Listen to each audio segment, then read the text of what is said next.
आप सभी को मेरा नमस्कार। आज हम लोग अर्धवार्षिक परीक्षा सत्र 2023-24 कक्षा 6वीं विषय गणित का पेपर आप लोग के लिए संपूर्ण हल सहित लेकर आया हूं। अब इसमें देख सकते हैं कि कक्षा 6वीं का पेपर किस प्रकार आया था और इसके संभावित उत्तर क्या हो सकते हैं, उसकी जानकारी इस पेपर के माध्यम से आपको पूरी तरीके से मिल जाएगी। तो चलिए स्टार्ट करते हैं। तो सर्वप्रथम दिया हुआ है निर्देश, सभी प्रश्न हल करना अनिवार्य है। और सेकंड नंबर में दिया हुआ है साफ है और स्वच्छ स्पष्ट लिखें। तो स्टार्ट करते हैं, सही विकल्प चुनकर लिखिए। तो इसमें दिया हुआ है प्रश्न 1, 25 धन 27 बराबर 27 धन खाली स्थान। तो इसको हमको दोनों पद को बराबर करना है। तो देखिए आप लोग को स्पष्ट दिख रहा है कि दोनों पद में 27 दिया हुआ है और 25 छूटा हुआ था, इसलिए हमारा उत्तर 25 हो जाएगा। इसलिए हमारा उत्तर क्या हो जाएगा, आ का 25 नंबर। उसी प्रकार दिया हुआ प्रश्न नंबर 2, निम्नलिखित में से कौन सा समूह अवरोही क्रम में है। अवरोही क्रम का मतलब ये है कि घटते क्रम में, मतलब घटते क्रम का मतलब है छोटा से बड़ा। तो यहाँ पे बहुत से ऑप्शन दिए हुए हैं, तो आप लोग देख लेंगे। तो इसका जो उत्तर होना है द नंबर होगा। और किस प्रकार का होगा, देखिए कि ऋणात्मक संख्या में जो संख्या जितना बड़ा होता है वह संख्या उतनी ही छोटा हो जाता है। इसलिए -3 से छोटा -2, -2 से छोटा -1 और -1 से छोटा 0 होगा। इस प्रकार यहाँ पे सबसे लास्ट में 0 जो आ रहा है वो बाकी सभी से क्या है, बड़ा है।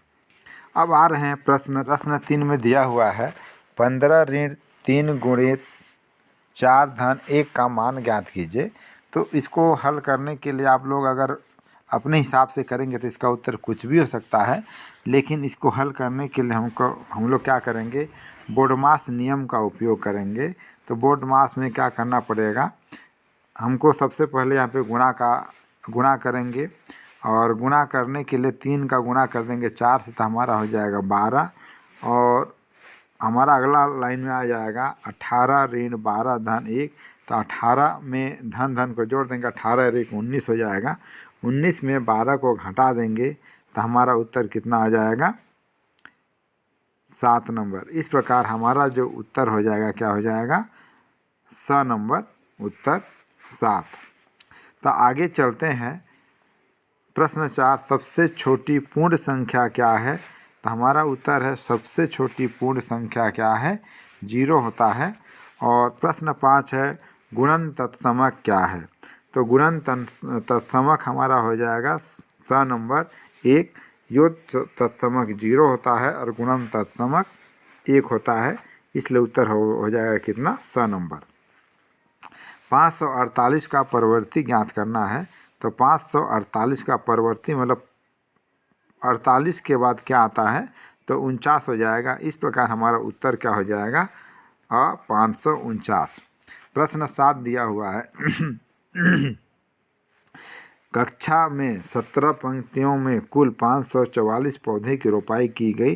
तो बताइए कि प्रत्येक पंक्ति में कितने पौधे की रोपाई की गई। तो इसका हल हो जाएगा, 17 पंक्तियों में कुल पौधों की संख्या है 544 और एक पंक्ति में कुल पौधे की संख्या है 544/17 हो जाएगा। तो इस प्रकार 17 से 544 को भाग कर देंगे, 32 हो जाएगा। तो हमारा जो यहाँ पे दिया हुआ है प्रत्येक पंक्ति में पौधे कितने हो जाएंगे, 32। प्रश्न 8 नंबर दिया हुआ है 8, 12, 10 का लघुत्तम समापवर्तक एवं महत्तम समापवर्तक ज्ञात कीजिए। तो यहाँ पे देखिए आप लोग के सामने जो है 8, 12, 10 का लघुत्तम समापवर्तक निकाल कर दिखाया गया है, जिसका उत्तर कितना आया हुआ है, 120। अब आगे दिया हुआ है 8, 10, 12 का महत्तम समापवर्तक। मतलब महत्तम में क्या होता है कि जो तीनों संख्या जो दिया हुआ है किससे भाग जाता है। तो हमारा जो संख्या है कितना, 2 से भाग जाता है, उसके बाद 4, 6, 5 नहीं जाता है, इसलिए हमारा क्या हो जाएगा, 8, 12, 10 का महत्तम समापवर्तक 2। एक महिला 15 महीने की बचत 18,000 रुपये है, तो 7 महीने की बचत क्या होगी। तो 15 महीनों का कुल बचत हो जाएगा 1800। एक महीने का कुल बचत हो जाएगा 18,000/15। 15 तो उसको भाग कर देंगे तो हमारा कितना हो जाएगा 1200 रुपया। एक महीने का बचत है 1200, तो 7 महीने की कुल बचत हो जाएगा 1200 गुणित 7 गुना कर दिए तो कितना आ जाएगा 84। इसी प्रकार प्रश्न 10 है, दी गई आकृति का परिमाप ज्ञात कीजिए। तो यहाँ पे परिमाप ज्ञात करते हैं। परिमाप का सूत्र होता है, दिया हुआ लंबाई 5 सेंटीमीटर है, चौड़ाई 3 सेंटीमीटर है, तो ये आयत का परिमाप हो जाता है लंबाई धन चौड़ाई कोष्ठक का दुगना रहता है। तो यहाँ पे लंबाई और चौड़ाई का मान को लिख देंगे और 5 और 3 8 हो जाएगा, 8 को गुणा किए 8 3 24 सेंटीमीटर। तो आयत का परिमाप कितना हो जाएगा 24 सेंटीमीटर, नहीं 8 दूनी 16 सेंटीमीटर हो जाएगा। यहाँ पता नहीं कैसे में मैं यहाँ पे 24 लिख दिया हूँ, यहाँ वास्तव में कितना हो जाएगा 16। और आयत का क्षेत्रफल निकालेंगे तो लंबाई गुणित चौड़ाई तो कितना हो जाएगा 5 3 15। उसी प्रकार प्रश्न 11 है, वृत्त बनाइए जिसका व्यास 6 सेंटीमीटर का है। तो व्यास बराबर होता है 6 सेंटीमीटर दिया हुआ है, तो व्यास बराबर कितना होता है 2 गुणित त्रिज्या बराबर 6 सेंटीमीटर। त्रिज्या आ जाएगा 2 3 6 काट दिए 3 सेंटीमीटर, तो 3 सेंटीमीटर का वृत्त लेकर हम लोग क्या बना देंगे, यहाँ पे त्रिज्या वृत्त बना देंगे तो उत्तर आ जाएगा। इसी प्रकार चांदी की सहायता से कोण बनाना था 45 अंश का, 120 अंश का और 165 अंश का।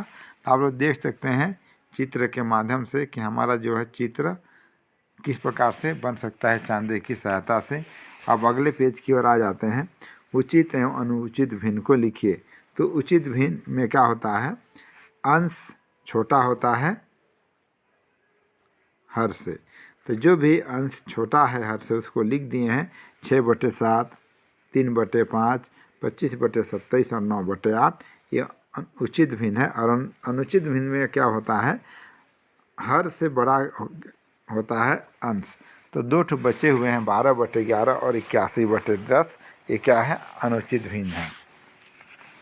अगला चलते हैं प्रश्न 14 की ओर।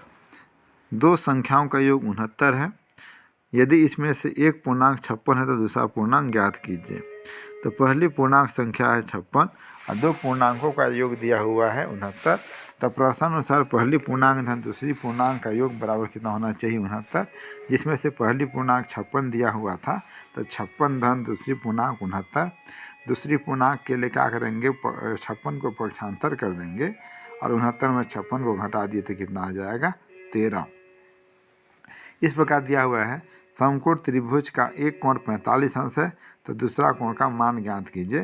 तो देखिए यहाँ पे नीचे साइड में दिया हुआ है, समकोण त्रिभुज की परिभाषा से दोनों कोण का योग कितना होता है 90 अंश। तो L1 धन L2 बराबर 90 अंश हो जाता है। L1 का मान दिया हुआ है 45 अंश, तो L2 को भी पक्षांतर करके हटा देंगे, 90 में 45 घटाएंगे तो उत्तर आ जाएगा 45। उसी प्रकार दिया हुआ है, सीता को 500 में 250 अंक प्राप्त हुए तो उसका प्राप्तांक ज्ञात कीजिए। तो यहाँ पे स्पष्ट लिखा हुआ है, सीता को 500 में से 250 अंक प्राप्त होते हैं। 500 में प्राप्तांक है 250, तो 1 में प्राप्तांक हो जाएगा 250/500 और 100 में प्राप्तांक हो जाएगा 250/500 गुणित 100। तो इसको भाग कर देंगे तो हमारे पास कितना आ जाएगा 50%। और नीचे दिया हुआ था उससे ऊपर का उत्तर आप लोगों को पहले ही बता चुका हूँ। अब आते हैं अगले पेज में। इसमें देखिए, रमेश एक शहर से दूसरे शहर 150.5 किलोमीटर, उसके बाद ट्रेन से 67.7 किलोमीटर और बस से तय दूरी करता है 90 मीटर। बस यहाँ पे ध्यान देने के योग्य बात है, यहाँ पे जो है एक शहर से दूसरे शहर और ट्रेन की बीच की दूरी किलोमीटर में दिया हुआ है और यहाँ पे जो दिया है बस की यात्रा है मीटर में। तो इसका हम लोग तीनों को जोड़ देंगे तो 150 किलोमीटर था, उसको लिख सकते हैं 150.5 और ट्रेन से तय की गई दूरी है 67.7, इसको लिख सकते हैं 67.700। और उसी प्रकार जो दिया हुआ है बस से 0.90 तो 900 मीटर, तो आपस में जोड़ दिए तो उत्तर हमारा आ गया 217.1 किलोमीटर। तो अगला दिया हुआ उदाहरण वाला, भुजाओं के आधार पर त्रिभुज भुजाओं के आधार पर त्रिभुज कितने प्रकार के होते हैं, जो चित्र से बताइए। तो यहाँ पे चित्र बनाना संभव नहीं था इसलिए मैं नहीं बनाया हूँ, बाकी देख सकते हैं समबाहु त्रिभुज, समद्विबाहु त्रिभुज और विषमबाहु त्रिभुज, आप लोग इसको देखकर बना सकते हैं। और अगला दिया हुआ है 3/4 के तुल्य भिन्न ज्ञात कीजिए। तो देखिए यहाँ पे तुल्य भिन्न बनाकर दिखाया गया है। अगला दिया हुआ है 3/4 में हर होना चाहिए 20। तो हर को 20 लाने के लिए क्या करेंगे, जो 3/4 का दिया हुआ है तो उसमें हर दिया हुआ है 4, तो 4 को भाग करेंगे 20 से तो 4 पंचे 20 आता है। तो इसके अंश और हर में 5 से गुणा कर दिए तो हमारा हो जाएगा 3 पछे 15 और 5 चौके 20। तो देख लीजिए हमारे जो सवाल में है हर 20 प्राप्त हो चुका है। और अगला सवाल दिया हुआ है 3/4 का अंश कितना है, 33 आना चाहिए। तो 33 के लिए क्या करेंगे, 33 को 11 से भाग करते हैं, 11 आ जाता है। तो अंश और हर में 11 का गुणा कर देते हैं तो उत्तर आ जाता है 33/44। तो देखिए आपके अंश में 33 प्राप्त हो चुका है। अगला दिया है इसी का तीसरे नंबर में 3/4 का हर क्या होना चाहिए, 8। तो फिर से 4 से भाग दे देंगे 8 को, कितना आ जाएगा 2। तो अंश और हर में 2 का गुणा कर दिए तो कितना आ जाएगा 3 दूनी 6 और 4 दूनी 8। 3/7 भिन्न का अंश कितना होना चाहिए, 27। तो 3 से 27 को भाग करेंगे तो आ जाएगा 3 9 27। तो 9 से अंश और हर को गुणा कर दिए तो हमारा उत्तर कितना हो जाएगा 27/30। अगला दिया हुआ उदाहरण का सवाल था 3 प्रति किताब का मूल्य है 75 रुपये। 1 प्रति किताब का मूल्य कितना हो जाएगा, 75/3 बराबर 25 रुपये। 1 प्रति किताब का मूल्य कितना हो जाएगा 25 रुपये। और 1 रुपये बराबर कितना हो जाएगा, नहीं 25 रुपये बराबर कितना हो जाता है, 1 किताब। 1 रुपये बराबर 1/25 किताब। और 300 रुपये बराबर कितना हो जाएगा, 300/25 किताब मिल सकते हैं। तो 25 को 3 से भाग कर दिए तो हमारा उत्तर क्या आ जाएगा, 6। तो दोस्तों आज का जो गणित पेपर है कंप्लीट हो चुका है। अगर आप लोग को वीडियो को देखते हैं अच्छा लगता है तो ज़रूर एक बार हमारे चैनल वीडियो को लाइक कर दें। और इसी प्रकार से इसको संबंधित वीडियो चाहिए तो हमारे चैनल को ज़रूर सब्सक्राइब कर लें। धन्यवाद।